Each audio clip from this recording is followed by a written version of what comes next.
Salam alaikum, Soudan Massina, avec vous pour une nouvelle vidéo. Le sujet du jour sera centré sur le teint de Moïse paix sur lui, à travers le Coran. En effet, Dieu nous laissa sa couleur à travers un miracle lié au changement de couleur de sa main.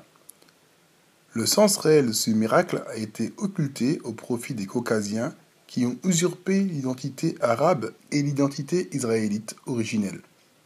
De ce fait, la terminologie des mots ont changé d'un peuple noir au blanc. Cette vérité qui existe au sein des récits islamiques et coraniques a été dissimulée pour plusieurs raisons. Moïse est le prophète dont le nom est le plus cité dans le Coran, à savoir plus que le prophète Mohammed, paix sur lui. La civilisation égyptienne est l'une des plus grandes civilisations. Si Moïse est noir, forcément le prophète Mohammed l'est aussi, car il descend de Abraham, qui est israélite, comme Moïse et Joseph. Et du côté de sa mère, le prophète descend de Hagar, qui est une femme égyptienne, sachant que les Égyptiens originels sont noirs. Vu que le prophète descend d'une lignée pure, il ne peut être que noir, pour ne citer que ces raisons. Pour comprendre l'histoire, j'ai trouvé utile de commencer par un résumé.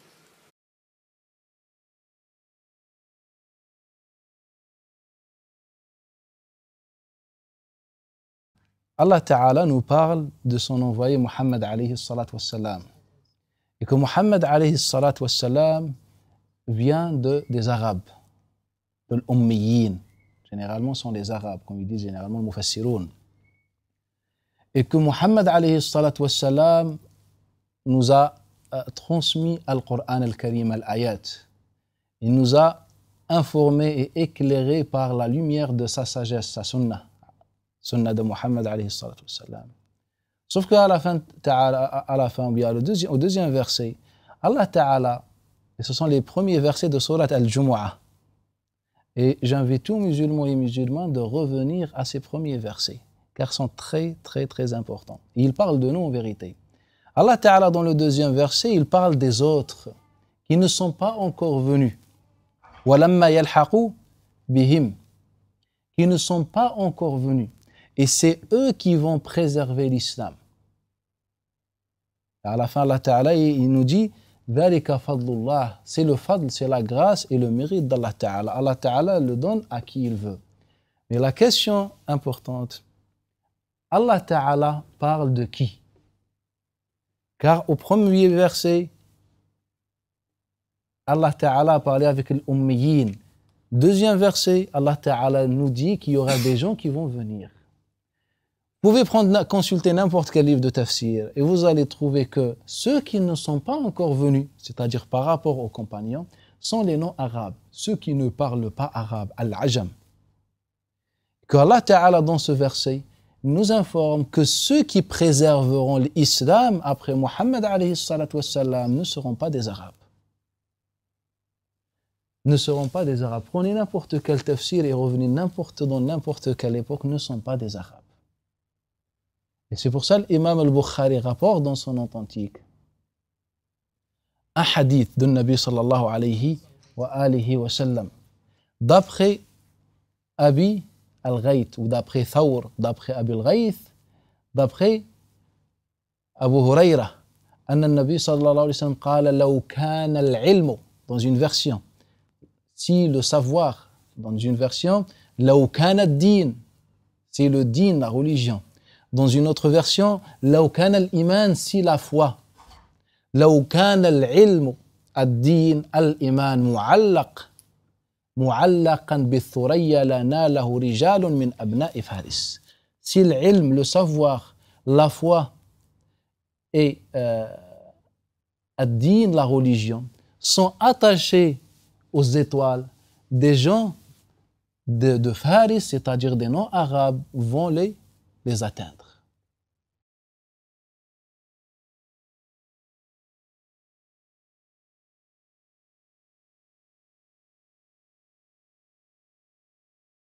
Et ce verset, je disais, il a une histoire avec Ali ibn Abi Talib qui a été rapportée par l'imam al-Mahamili dans la version de l'imam ibn al-Bayy'. Il le rapporte d'après le Minhar ibn Amr, d'après Abbad ibn Abdullah. Il dit, nous étions avec Ali ibn Abi Talib, ou bien on a assisté à un prêche de Ali ibn Abi Talib.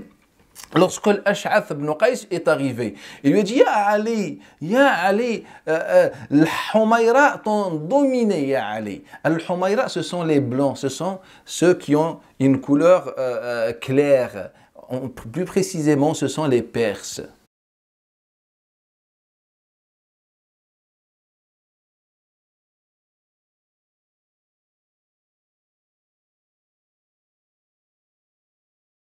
Les Arabes, dans leur poésie, ils appellent les Perses Al-Humayra. Ils appellent les Perses Al-Humayra. Et comme vous savez, autour de...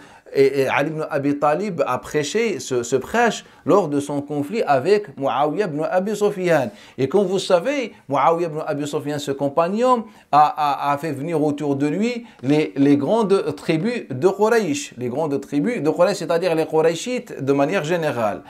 Alors que Ali ibn Abi Talib était entouré, vu qu'il était dans une région perse, il était dans la ville de Koufa, qui a été gouvernée par les Perses durant des siècles et des siècles, pratiquement, selon les historiens, plus de 1000 ans. L'Irak est gouverné par les Perses. Et donc, Ali ibn Abi Talib était entouré par les Perses. Et l'Ash'ath ibn Qais lui dit, tu es dominé, ya Ali, par ces blancs-là, par les Perses. En fait, il disait ça pour se moquer de ceux qui suivent Ali ibn Abi Talib. Et là, Ali ibn Abi Talib, il s'énerve, il dit une expression que je n'ai pas prononcée, vu qu'on est dans la mosquée. Et ensuite, il lui dit, par Allah Ta'ala, j'ai entendu le messager d'Allah dire que les non-arabes, ils vont vous frapper en vous appelant à l'islam comme vous les avez frappés en les appelant à l'islam. C'est que Nabi sallallahu alayhi wa sallam voulait nous dire, comme vous avez appelé les non-arabes à l'islam, viendra un jour où vous allez délaisser l'islam et c'est eux qui vont vous appeler à l'islam. C'est ce que Ali ibn Abi Talib a juré avoir entendu de Nabi sallallahu alayhi wa sallam. قال العلامة الإمام الحافظ الذهبي الحمراء في خطاب أهل الحجاز هي البيضاء بشقرة وهذا نادر فيهم ومنه في الحديث رجل أحمر كأنه من الموالي يريد القائل أنه في لون الموالي الذين صبوا من النصارى الشام وروم والعجم. Le grand imam al-Dhahabi dit dans son livre intitulé Sira A'lam al-Nubala que le rouge dans la langue des gens du Hijaz, c'est le blanc, et qu'ils étaient rares parmi eux. Et il cite un hadith sahih qui se trouve dans le livre de l'imam al-Bukhari, d'une personne disant d'une autre qu'elle a le teint blanc, et que c'est la couleur des esclaves, qu'ils étaient les chrétiens de Syrie, les Romains et les Perses. Que Nafi' ibn al-Harith, lorsqu'il est sorti voir ou bien attendre Omar ibn al-Khattab après l'ouverture de Palestine, et là, il est sorti le voir à une région qui s'appelle Usfan. Et Omar ibn Khattab, lorsqu'il l'a vu, il a dit, qui tu as laissé derrière toi comme préfet, car c'était son préfet. Il lui a dit Ibn Abza. Ibn Abza. Omar ne connaît pas Ibn Abza. Il lui a dit وَمَنْ Ibn Abza قال رجل من الموالي. Un ancien esclave perse. رجل من الموالي. Un ancien esclave perse. C'est-à-dire, il est venu, il a embrassé l'islam, il a appris la langue arabe. قال أَوَ خَلَّفْتَ عَلَيْهِمْ رَجُلًا مِنَ الْمَوَالِي. Il lui a dit, tu as désigné un homme parmi al-Mawali, esclaves non arabes, sur les gens de Quraysh. قال يا عمر إنه قرأ القرآن وتعلم الفرائض. Ya Omar, il a étudié le Coran et al-Fara'id, l'héritage. Car celui qui maîtrise l'héritage, de la priorité, il maîtrise le faire. Comment prier, comment adorer Allah Ta'ala en général.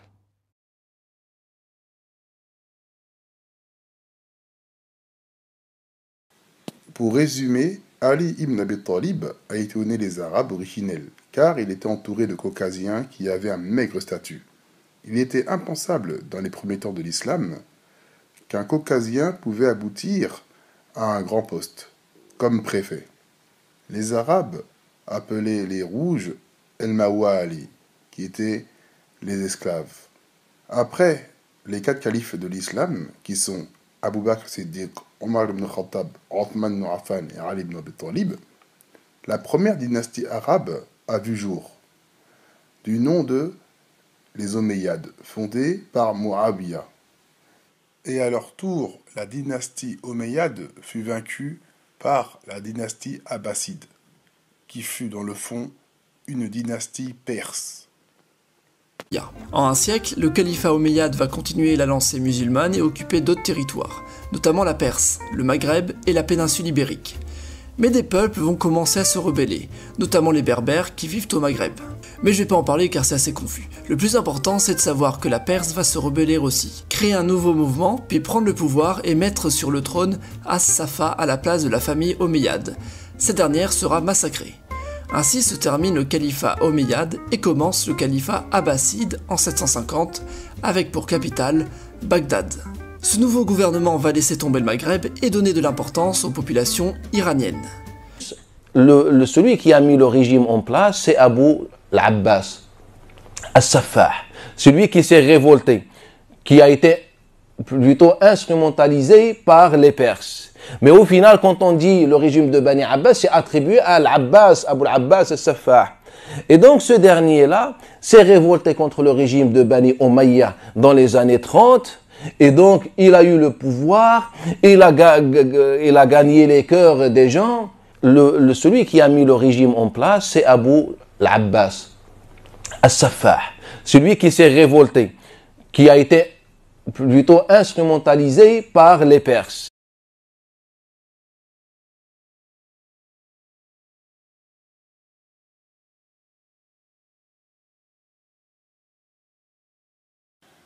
Le coup du sort est que le terme Aswad est devenu synonyme d'esclave. Nous voici dans l'article tel quel, Histoire au royaume des esclaves. Durant des siècles appuyés par un racisme assumé et légitimé, l'esclavage a perduré au Maroc. Entre volonté impériale, religion et logique économique, retour sur un douloureux passé. Les termes abd, donc esclave, et aswad ont longtemps été des synonymes interchangeables. Rappelle El Hamel. Et en berbère, les noirs étaient appelés atig antiz, le prix du sel, terme qui renvoie à l'idée que tout noir était une marchandise.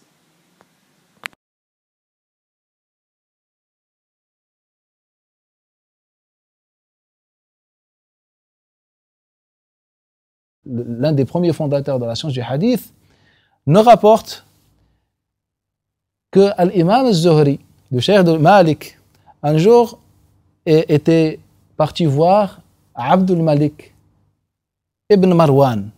Abdul Malik ibn Marwan, un gouverneur de Bani Umayya. فقال له من أين أتيت? Il lui a dit, d'où tu viens d'arriver? Az-Zuhri lui a dit, je viens d'arriver de Mecca. قال ومن تركت عليهم يسود? Qui tu as laissé à Mecca en train de régner, c'est-à-dire qui a l'autorité absolue. Abdel Malik a dit à Zuhri, qui t'a laissé en train de régner? Il est utilisé comme terme Saada Yasoudu, Yasoud, qui est la même racine consonantique que Aswad, mais sous une autre forme.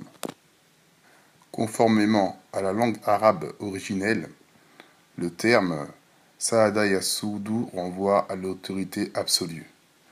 C'est comme le terme Soudan, c'est la même racine consonantique qui désigne les pays des Noirs. فقال له من أين أتيت? Il lui a dit, d'où tu viens d'arriver? Az-Zuhri lui a dit, je viens d'arriver de Mecca. قال ومن تركت عليهم يسود? Qui tu as laissé à Mecca en train de régner, c'est-à-dire qui a l'autorité absolue. Dans l'article précédent, du nom de tel quel, on a vu que pour les berbères, le terme esclave et noir sont interchangeables, alors qu'en arabe littéraire, donc dans la langue arabe originelle, Le terme aswad renvoie à l'autorité absolue, au respect. Le sens d'un mot, d'un peuple à un autre, est aux antipodes.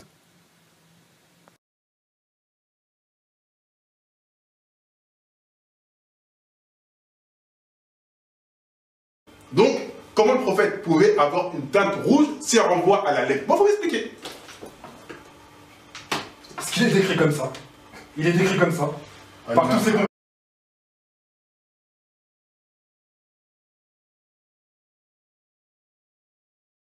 Le prophète Mohammed a dit dans un hadith classé comme véridique au sein du monde musulman: La taqumu as-sa'atu hatta tuqatilu qawman ni'aluhum sha'aru wa hatta tuqatilu turk sighar al-a'yun humar al-wujuhi dhulf al-unuf kanna wujuhahum al-majannu al-mutraqa. Le prophète a dit: L'heure n'aura pas lieu tant que vous n'aurez pas combattu un peuple dont leur sandale est faite de poils. Vous combattrez les Turcs aux petits yeux, au visage blanc. Le terme utilisé est rouge, au visage rouge, au nez fin. Et la forme de leur visage est semblable à un bouclier martelé.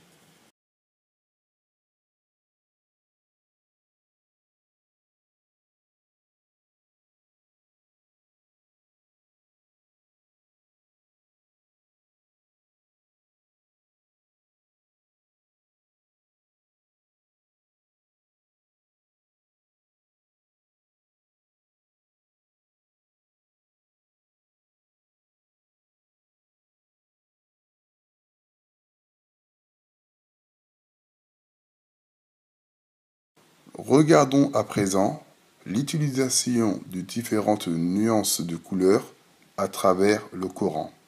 Dans la sourate numéro 35, verset 27, Dieu dit: N'as-tu pas vu que du ciel, Allah fait descendre l'eau, puis nous en faisons sortir des fruits de couleurs différentes, et dans les montagnes il y a des sillons blancs et rouges, de couleurs différentes, et des roches excessivement noires.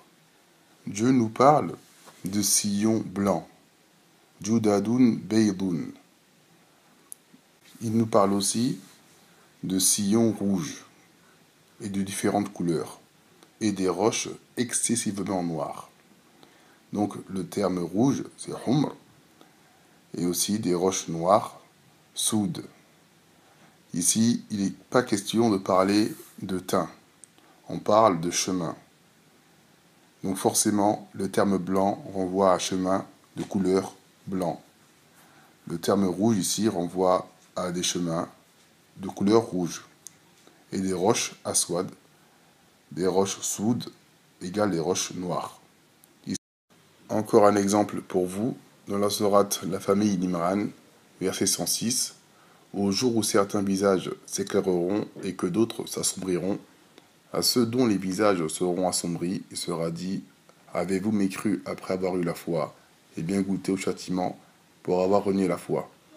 Le terme utilisé en arabe est tabyaddu wujuh.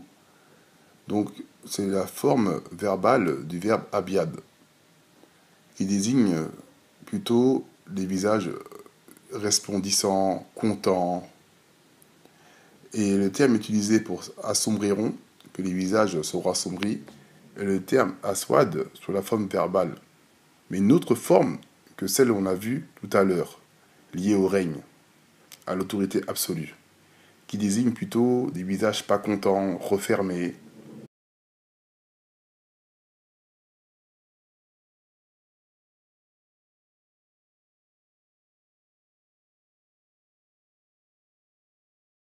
Encore un autre exemple, verset 187, la sourate 2, mangez et buvez jusqu'à ce que se distingue pour vous le fil blanc de l'aube du fil noir de la nuit. Ici, le terme blanc renvoie au terme abyad, donc la couleur blanche, tout simplement. Il ne s'agit pas d'un teint.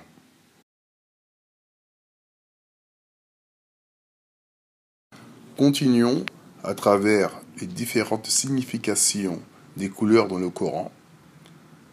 Ici, il s'agit de la main de Moïse.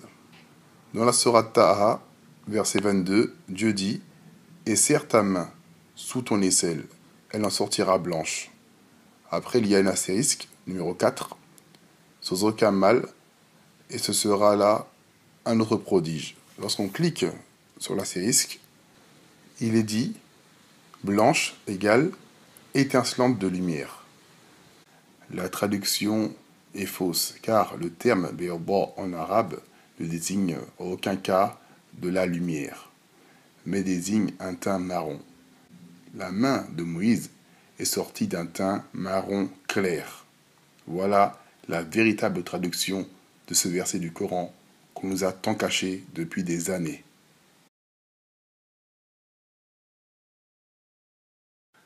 Un coup, on nous dit que le terme abiyad désigne la couleur blanche, donc sa main serait sortie blanche. Ceci est faux. Une autre fois, on nous dit, conformément à un hadith dans la tradition qui est inventé, disant que la main de Moïse est sortie lumineuse, sachant que le terme abiyad ne renvoie jamais à de la lumière. Tout ça en oubliant le sens réel coranique.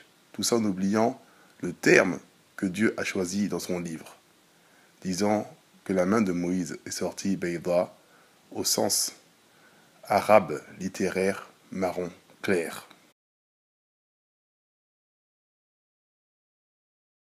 Moussa alayhi salam était blanc,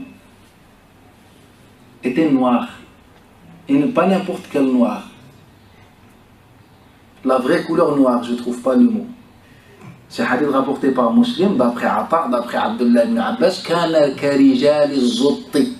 Rijal az-zott, ce sont des anciens africains. Et il était africain, un descendant. Certains se sont débrouillés, ils ont dit que Zot, ce sont des Perses venus de la Turquie, etc. Zot, ce sont des Africains. Mais bref, sans divergence, il était noir, très noir. Dans les textes islamiques, Moïse a été décrit d'un teint extrêmement noir.